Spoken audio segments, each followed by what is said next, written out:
Hi creators, welcome back to Academic Phoenix Plus. My name is Monica and I am your guide through exporting textures from Substance Painter into Maya. In the previous tutorials, we modeled the isometric cat cafe. We also UV mapped it, textured in Substance Painter, which you can see right here. And now I'm going to show you how to export everything so that we can bring it back into Maya and render it. Now you don't have to use Maya, you can use any software you would like, such as Unreal, Unity, whatever you like. In this case, we're going to go ahead and export it in from Substance Painter into Maya, and then do a final lighting pass and show you some fun things like fog and imagers. And it's a jam-packed tutorial, so let's go ahead and get started. If you're new to this channel, I post tutorials in a weekly basis. Software includes Maya, ZBrush, Substance Painter, and so much more. So if that is your sort of thing, please consider subscribing. So bring out the creativity, open up that software, and let's go ahead and get started in exporting textures and importing them into Maya for a final beautiful render. Alright, so this is my Substance Painter, and I'm also going to jump into Maya and somewhere. Here it is. And this is what the render looks like so far. What I'm going to do is, to make my life a little easier, I'm going to go to perspective view, and I am going to select everything, not the dome. Then I'm going to go ahead and grab this, and I'm going to assign an existing material, and I'm going to actually just go ahead and choose the standard surface 1. To get this ready for Substance Painter, I had to assign a separate shader for each of them. And now when we bring in our Substance Painter textures, we are going to have me create new shaders. So just make my life easier by going ahead and assigning a separate shader. I'm going to go ahead and select all my models, and I'm going to have one shader for everything except for the cat cafe sign and the glass and the coffee and also the dirt, because that actually has procedural shading. And the mugs, if I remember correctly, and these guys. So everything else is textured. These guys were procedurally shaded. So now I'm going to assign a existing material. Let's go to standard surface shader. And the reality is that now we have a lot of shaders that we don't need. Then we're going to go to the hypershade, which is our library of nodes, and we're going to go to edit, delete unused nodes, and that's going to clear all of the shaders except for the ones that we're currently using. So I don't need the AI atmosphere fog because that was from earlier, but I have my coffee cup, I have my coffee liquid, I have my glass shader and my glow, and then these are the default shaders. All right, let me save before something happens. Now I'm doing this because I'm going to be importing a lot of shaders, and I'm just basically getting my scene ready. Let's go into Substance Painter. All right, so you can see that we have all of our textures here, and what we're going to do is go to File, Export Textures. And then we're going to place it somewhere that we can find it, right? So I'm going to click on this. It automatically puts it into Substance Painter folder, but I'm going to place it into my isometric cafe source images. So I'm going to go ahead and copy and paste that, Control C, Control V. And this is a perfect place to find my textures, which is where Maya's going to look for it. So let's select folder. Next, I'm going to choose what output template to choose. And there's a variety of options. And the one that I'm going to choose is the basic Arnold AI standard surface. PNG is great. And then I'm going to go into my bar shelf. Now you can see that I'm going to get the base color, metalness, roughness, and normal, but it also is going to export the height and emissive, and I don't have anything that glows other than my cat cafe sign, so I'm going to go ahead and turn those off. Now the only issue here is that I'm going to have to go through and just turn every single one of them off because I don't need it. Now the sign I don't need, so I'm going to turn that off. I don't need to export that. The random I don't need because I, don't need it.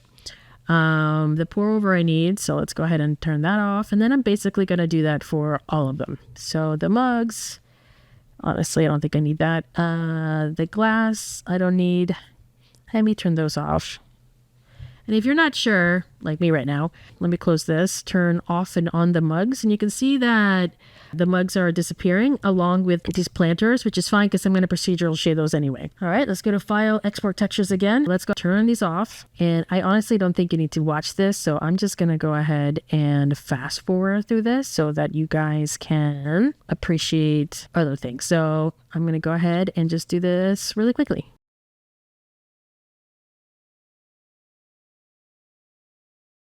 There was a faster way. You can create your own output template here by duplicating and then removing them. That might actually be easier. Let's do that. Let's duplicate this one. I'm going to rename it, right click, rename, and this is just going to say no height emissive. All right. And then I can delete these, which is the emissive and the height. So I only have this. I can go back into my settings. And then to make my life a little easier, I'm going to go ahead and grab the Arnold AI height, no height, right? So again, it's placing it in the wrong place. So let's place it in the source images. I've got my Arnold no height emissive. I got my PNG. And then when you look at this, you're going to see that that information is all gone. And that will make my life a little easier. And I've also turned off the glass, the mugs, all that jazz. You can look at the list of exports. You can see that it says Cat Cafe, bar shelf, base colored.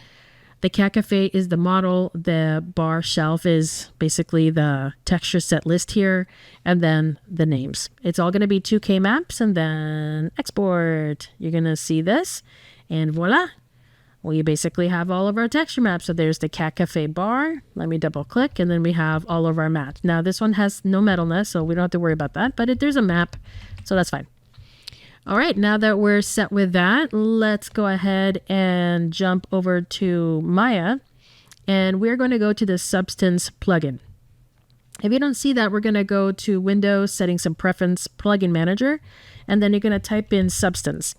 There, you're going to see 4 options. You're going to turn them all on, and then Substance Painter will activate. You do not have to restart Maya. Somehow the plugin automatically turns on, which is miraculous and wonderful. So we are set. Let's go ahead and go to Substance. We're going to go to Apply Workflow Maps. We're going to choose Arnold. We're going to select our maps. And then we're going to jump over to Source Images and grab these guys, which are the bar shelf. Let's go ahead and select, apply, and it's going to create a new shader. Now it drops us off at the bump 2D node. So just click on this little button right here, and that will take us to the shader. I recommend that you call it something and then select your objects and assign an existing material. Now, because I've already cleaned it up, we actually don't have that many shaders there, and we can see the bar shelf shader. So that's the reason why I went into the hypershade and cleared everything out, because it was going to get really busy really quickly. So now we're going to go to Arnold, and let's render actually. This is what it looks like now. And it didn't take a snapshot, but that's okay. Let's go ahead and take a snapshot here once it's done rendering. All right, there we are. Let's go ahead and take a snapshot. Let's close our window and continue on. All right, let's go to Substance, Apply Workflow Maps, and we're going to do a bunch of these. So now that we have our bar, we're now going to choose our cat assets. So let's go ahead and select, apply, move this down, and then cat assets shader. So that includes these guys here. Right click, assign existing material, cat assets, and while you're at it, press the number 3. If you haven't pressed number 3 for all these objects, I would recommend that you do. All right, moving on, let's go to Substance, Apply Workflow Maps. And this may seem a little tedious at first, but in the past, here's the chairs, we had to do this manually. So for me, this is wonderful. It just makes my life a lot easier. If you click on this model and they're in a group, you can always press the up arrow on your keyboard and that will select the hierarchy. So we can go ahead and assign existing material, and we can go to chairs. All right, let's go ahead and do another one. We've got the chairs. Now we're going to do the coffee, which obviously there's no color, so I probably should have not rendered that, but that's okay. Oop, containers. Let's go ahead and do that. Container shader, and we're going to select these. Oh, not that. Let's select the actual containers and assign existing materials. And we have our containers. Awesome. So easy. So wonderful. I love it. Man, it used to take forever. And now it's just like click, click, click, click, click. I'm sure eventually someone's going to next espresso. And that one has a metallic map. I'm sure one day someone is going to create a plugin that will do everything for you. Like just select your scene and we'll automatically assign everything. I'm sure that's coming soon. But for now, we're just going to do it. That's why we get paid the big bucks, right? The more complicated and sometimes mundane things. All right, let's go again. Select. We're going to go ahead and do the espresso. Ooh, let's do the floor. Select, apply. All right, so for this one, I can hit the up arrow again, right click, assign existing material, and we're going to go to the floor shader. Ooh, that's going to make a difference. Let's render.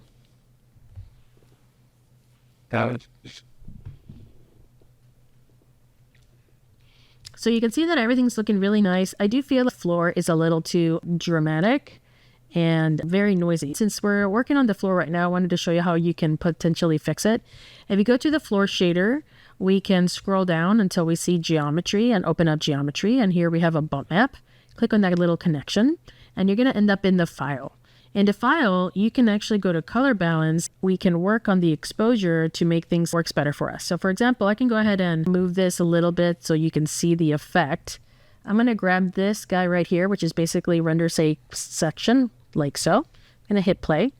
And if I move my exposure to the left, you're going to see that it gets a little dark. But if I move it to the right, it kind of flattens out a little bit. This is really nice because I can control the height of my wood just a little bit. And that's going to look nice. What's going on here? I think we lost a piece of wood. What happened, floorboard? Did one of you guys disappear? I guess. Control D. That's weird. Somewhere along the way, I lost a floorboard. All right. Where were we? Substance, apply workflow, select. Okay, we are now in the plants. All right, cool. Select, assign, go back, label everything. Unless you want like Arnold AI standard surface 56. Maybe you have a brain that can work that way, but mine needs direct words. All right, let's go to substance, apply workflow to maps, select, scroll down. We got our fun little pour over. Play. So I'm going to zoom in here. We do have some, you can't see it, but it's there. There's the glass. We're using a procedural shader for that one. Pressing the number 3 to make that one look nicer. So let's go ahead and assign the pour over shader, and there we go. Now it doesn't look like it's there, but there's glass there. Substance, apply workflow maps. Let's go to, just did the pour over. So now we're going to do the signage, and you can see that the signage doesn't have anything. So I did not export was the sign. And what I need to do is go to export textures, and I got to turn everything off except for the sign. So that's what I get for labeling things such as sign and signage. It doesn't make any sense. So let's export that. And there's already been confusion, so we don't need this signage. What we need is signs. Select, apply. As you can see, even I make mistakes. I'll call this menu sign. That makes more sense. So anybody that opens it will know that this is the sign that has the menu on it. So at least the words menu and a cute little logo. Aw, I just love that little logo. All right, let's see. Let's go ahead and do that. Gonna scroll down. We got pour over, sign, ignore the signage, and now we got our succulent. This one probably did not need a huge map. Right now it's a 2K map, and if you take a look at our object, it's microscopic, so we don't really need such a large map. So if I was working in industry, I would change this into like a 1K, maybe a 512 map. But, you know, this is a fun side project, so I'm just gonna go ahead and do it this way. So this is the succulent. All right, I'm gonna have to zoom in here. Whoop. So like these guys, and then assign the existing materials succulent. All right, so this is why understanding your maps are really important. You can see how this wood is starting to break down because it's very pixelated, but this has a really high map, so that's why it looks nice. So understanding the purpose of textures and how big they are is really important. So a large scene like this would probably need a 2K map, but something like this would need a small one, unless I'm zooming in. If I'm zooming in, like an ant is like important, some sort of storyline is happening here, then yes, I would pick a really large map, but then I would have to pick a large map for everything around it. So just things to consider when you guys are creating your scene. Now I'm doing a render like this, right? So this does not need a huge map. All right, let's focus. Focus. All right, we just did the succulent. Now we're at the table. Select the table with the giant coffee. Ta-da! And I think we're almost done. Let's see. Yep, we get the table, and now we're at the walls. Yay! All right, select. And we need to grab these guys. And there we go. Let's take a look at the emissive glow map. I just wanted to make sure that this was pretty a little bit warmer. And render. There it goes. And that's basically how we can import our textures. Now for the render. This lighting is okay. I think it's really good for a preview, but I really also feel that there's other options out there that make lighting a lot nicer. I'm going to just use an HDRI dome. So I'm going to go ahead and delete this one. Then I'm going to go to Arnold Lights, and then I'm going to choose the second one, which is a Sky Dome Light. And then in color, I'm going to click on this little connection and then go to File and then scroll up, go to the folder. And of course, I've been in Source Images. I actually have a folder for HDRI. So here's my 3D projects. I have a folder called HDRI, and then I can choose a variety of HDRIs that can make my scene look nicer. So for example, if I want to kind of like an indoor scene and I can open it and render it, I can get this kind of nice lighting, which is actually pretty nice. Zoom out here. It actually looks nice, but I want to look at other options as well. So I'm going to take a snapshot of it once it's done rendering. You can see that it took about 14 seconds. Snapshot. And you can see that before and after. I didn't take one with the dome. That's too bad. But you can see what dramatic difference it makes with the beautiful textures and this really nice lighting. Other options includes, let's see, we also have like afternoon, we have meadow. I mean, there's just so many options, and it's really up to you how this is gonna look. Now, this green is a little bit in the distracting side, so, and this one doesn't look that hot. But if you go back into the connection of the dome and then scroll down to visibility, you can change this visibility to 0, and then you will render it. And it will just be black, which I find it less distracting. So this is another option. I don't think it's a good option, but again, it's always fun to explore. This is kind of like one of my favorite parts in this is that I get to see what kind of color and mood I want for my piece. Oh, and I'll notice that this is not textured. So let me fix that. Let me grab that one. This one, I'm going to assign a new material, Arnold AI standard surface. This is going to be my clay shader. And in presets, clay, and I'm going to choose replace. And it's a little red. So I'm going to go in and scroll up a little bit and just kind of maybe turn this a little bit more into the orangey tones.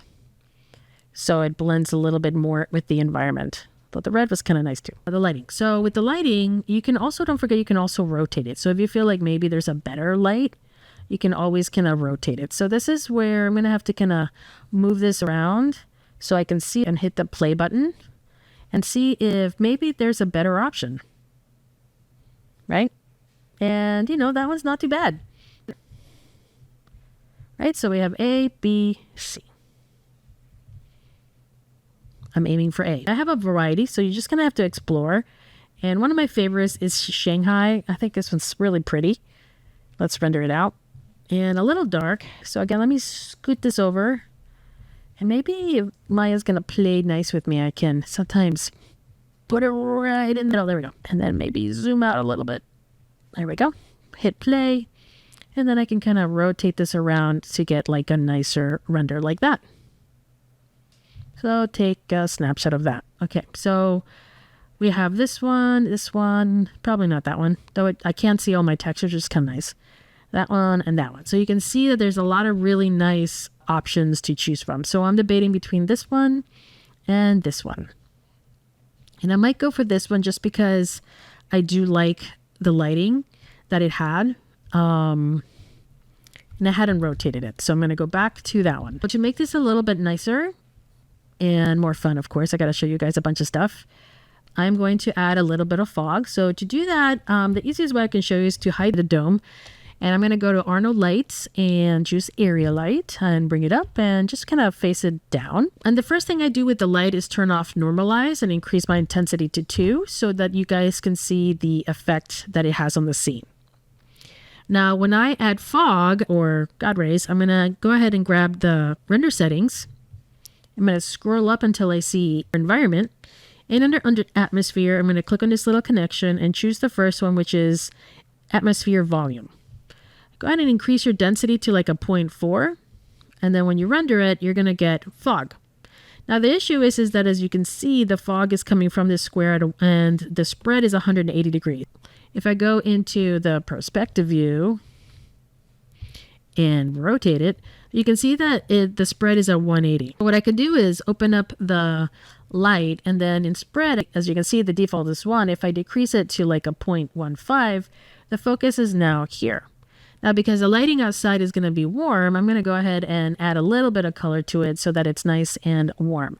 Let's go ahead and snap it over here.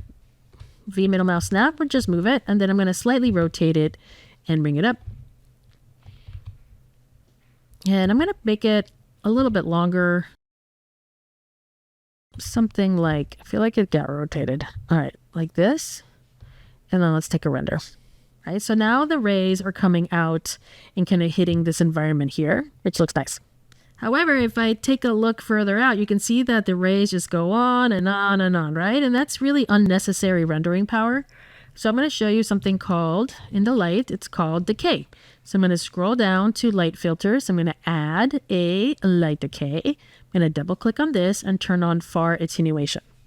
Now when I render it, you're going to see that it suddenly disappeared because the far end is right here. So if I turn it back on and hit play, you can see that I now can turn it off and kind of turn it on. And it's kind of like a gradient. If I change this to like 1, 2, 5, you can see how the fog is doing its thing. So I'm going to go to maybe 15 or 14 so that the fog actually kind of fades away. Now the issue though is that it starts over here. So there is a near attenuation, which you can do something as well. So if I change this to 3, you can see that it kind of cuts it off, which is kind of fun, but that's not the effect I want. I just want to cut it off just a little bit. All right, so panels, let's go back to orthographic view, render cam. Let's see what that looks like. And change this to render cam. All right, so you can see that the fog is working. I need to bring back the dome light. So let's go back to the dome light, Shift H, and then render. And there we go. We now are getting some fog. If you want a little bit more fog, just go back to the render settings, go to the atmosphere, and increase the density to like 0.5 or whatever amount of fog you feel would help your scene. I'm going to select my dome and make my intensity a little brighter to 1.5, maybe a little too bright. And I think I put a little too much blue. I do want it to stay warm, so let me just kind of lighten it up a little bit. I just don't want it to look white. Next, we're going to go and just kind of give this a little more pizzazz. We're going to go to the Arnold Renderer tab. We're going to go down to Imagers, and we're going to add an imager called Lens Effect. And what we want to do is actually increase the strength. And you can see that it's going to take anything that has a little bit of a brightness to it and make it glow. Now, you can, play around with how intense this is. So you can make it look like, woo, we're in maybe heaven.